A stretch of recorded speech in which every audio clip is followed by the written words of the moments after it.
Selanjutnya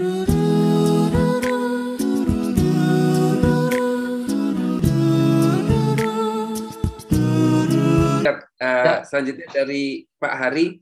Assalamualaikum dok, saya mau tanya, anak saya umur 2 tahun lebih, namun diberi ASI-nya cuma kurang lebih 1,5 tahun. Apakah perlu diberikan susu formula buat pertumbuhan?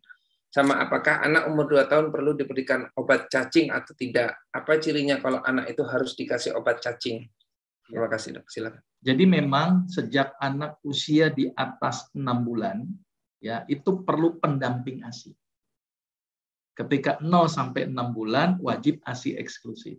Tapi kalau sudah 6 bulan wajib diberi pendamping ASI. Pendamping ASI tidak harus susu, makan juga boleh. Ya, jadi yang paling penting makannya ini. Banyak anak dikasih susunya kebanyakan, akhirnya nggak mau makan. Jadi nggak harus pakai susu formula juga. Yang penting asupan nutrisi protein, vitamin, mineral terpenuhi. Ya, jadi pendamping ASI itu kalau bisa gizi seimbang. Jadi tidak harus susu juga. Ya, apalagi kalau misalnya dipaksakan, wah susunya mahal ya. Mendingan makan yang paling sederhana tuh tempe aja juga luar biasa proteinnya. Ya, tapi perlu variasi makan. Jadi tidak harus ditambah dengan susu. Tapi kalau ditambah dengan susu lebih bagus. Silakan. Dan ingat, pertumbuhan anak tidak hanya ansih karena makan. Ya, tumbuh itu artinya perlu asupan yang namanya hormon juga. Salah satunya growth hormone. Jadi perlu growth hormone juga. Ingat, tumbuh itu ke atas, bukan ke samping. Ya, kalau anak kebanyakan makan, takutnya ke samping terus, nggak ke atas-atas. Maka itu perlu asupan growth hormone. Apa sumber growth hormone? Pertama, tidurnya harus pules dan jangan dibikin stres itu anak. Yang kedua, bulan puasa ini latihan. Ternyata latihan di bulan puasa mampu mengaktifasi growth hormone. Ya, jadi ingat, pertumbuhan tidak hanya ansih dari makanan. Ya, jadi perlu asupan tadi. Itu ya, kira-kira seperti itu. Terus kemudian apakah perlu diberikan obat cacing? Kalau memang ada indikasi cacingan, ya harus dikasih obat cacing. Ciri-cirinya apa sih orang yang cacingan? Anaknya perutnya buncit, badannya kurus.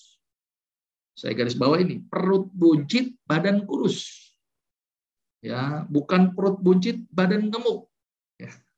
Kalau perut buncit, badan gemuk nih bukan cacingan, nagaan mungkin. Jadi tolong nih ya, jadi ciri-cirinya begitu. Kurus, perutnya buncit. Atau ketika ya dia sudah mengeluh tuh gatal-gatal di daerah anus, kadang-kadang suka tuh cacing-cacing kremi yang keluar. Nah, obat cacing sebenarnya ada resikonya. Saya punya pasien saking pinternya itu minum obat cacing sehari 3 kali. Mati itu anak.